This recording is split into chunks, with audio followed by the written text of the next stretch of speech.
A case study on how the Loophole Highway is paved right under the noses of regulators and endangering the trucking industry.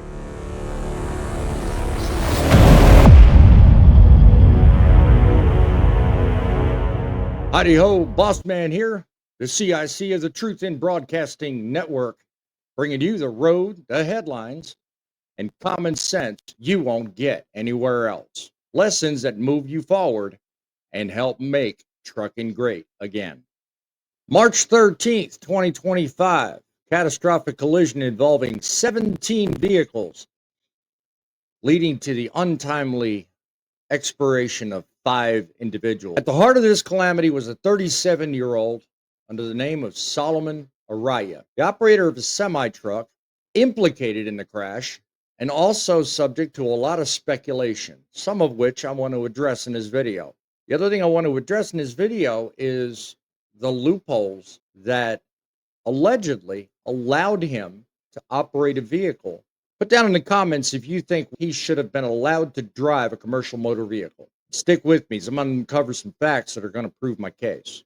Following the crash, a lot of speculation has emerged, particularly on the social media platforms, questioning whether or not he had legal standing to have a license in the States. Now, while I can address one issue, there's another I will highlight specifically on this video.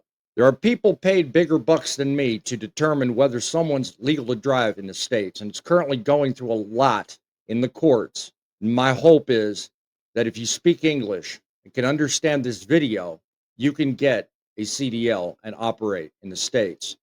That being said, you still need to be properly qualified to do it. In this digital age, the court of public opinion often operates with swift judgments, and it does a lot of damage to people when facts have not properly emerged. One of the things that was talked about was whether or not the individual in the crash was intoxicated. The man accused of causing a deadly pileup on I-35 back on March 13th says an independent lab did not find traces of drugs or alcohol in his blood sample. According to court documents, Solomon Araya told police at the scene he had not been drinking. Since the crash, it's come out that he had nothing in his system, but that's not all. Notably, discussions on Reddit and other forums have raised questions about the status of his having a commercial driver's license. Draw your attention to the state of Arkansas, which is currently under a huge debate legislatively about whether or not to allow those that possess an authorization to work document. There's mixed opinions floating around on social media. Do you think an EAD is sufficient grounds to get a commercial motor vehicle? Comment below, let me know. Personally, I think everyone in this country, if you want a CDL, you need to follow a uniform practice to prove you have the skills and the knowledge to do it. I think you lack that ability to prove yourself if you lack the skill to converse, read, write, and speak in the English language. Ike Stevens pretty much nailed one thing I'm going to lead off with in this video. You nailed it, Ike. You talked about the timeline not passing the sniff test, about qualifying to even start driving with a large corporate entity like Amazon. Solomon Araya was reportedly with ZBN Transport for only 4 months. 4 months, in my eyes, is not enough time for a company or individual to prove they have the skills and the record backing them up. When you're hauling for a company like Amazon, I mean, the expectations for vetting should be a lot higher than 4 months. It's called the third party problem. Not our driver, not our problem. Amazon's official response when they were questioned about whether or not ZBN was qualified, their response was, and I quote, ZBN Transport was in compliance with all Amazon Freight partner requirements. We demand all partners follow FMCSA regulations. Let me translate what that means. It means Amazon saying we make the money, they take the heat. We've seen this time and time again with other videos. Look back in my library. You'll see exactly what I'm talking about. This is not the first video talking about this very thing. Solomon Araya had an open court date for speeding while operating a CMV just prior to the crash. There were also hours of service violations uncovered after the crash. So my thing is 4 months is too short of a runway to establish whether or not that company has a culpability of operating safely. This opens up what I want to call the loophole door, hence the thumbnail, the title, and the reason you're here, is the way in which unqualified drivers slip through and get in the seat of an 80,000-pound missile. 4 things in this news story become glaringly obvious. First thing is weak enforcement and fragmented oversight.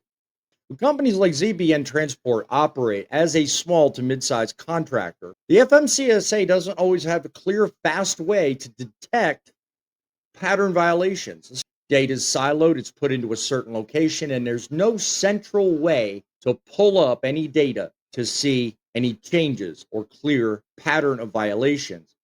Amazon and other giant partners require compliance, but yet rarely verify it in real time. Self-certified safety culture is number 2. We'll fill out all the check boxes, we'll promise to train, we'll declare that we're eligible, but there's no centralized system forcing us to prove what we have to prove. Way number 3, CDL mills and questionable practices for licensing. It's not hard to find a driver who's obtained a commercial license from a school that's passed them with minimal road experience. They're all over the place. Some CDLs are earned through low bar testing and then transferred across state lines to other companies that are willing to help them raise that bar after they've gotten the CDL, which more times than not never happens. Some carriers even dissolve and re-register their companies under new DOT numbers, which is something I've talked about in other videos prior to this. It needs to be solved. That's number 4. Small carriers sometimes lease drivers from other outfits, further distancing themselves from any direct liability. One number, one company, no do-overs.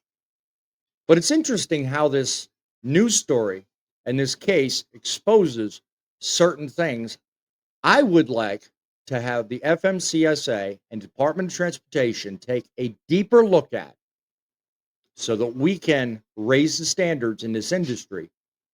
Put a comment below if you agree with what I just said. We need more safety, not more regulations. But I asked the question, how did someone with traffic court date, open violation history, and a limited time with a company still end up behind the wheel of a loaded truck running through a construction zone at 70 miles an hour? The reason is because the system is reactive, not proactive. If we're serious about safety, and I mean dead serious, we want to keep unqualified drivers out of the seat, we must do more than point fingers. We must rebuild the pipeline of accountability. That's the link in the chain that's missing. Real-time background integration. We need the FMCSA to be able to integrate their information with state DMVs and the court systems into one system. In order for us to close the door of loopholes, we need to take a hard and close look at the way the system was built and put it to work for those that know how to do the job. I've said in other videos, we need leaders at the top that have done the job. The system was built for maximum freight movement, minimum liability, and the fastest time to profit. But when 5 lives are lost, and we find out the driver wasn't intoxicated, but was in fact questionably qualified, well, it's no longer about if something's wrong. It's what's wrong, what we're going to do to fix it. Let this case be an alarm bell. Let it be the wake-up call to stop dancing around corporate loopholes and start enforcing integrity. Because at the end of the day, it's trucks that make the delivery, but it's you that make the difference. Let's do a better job. Let's keep it real, and let's keep it rolling.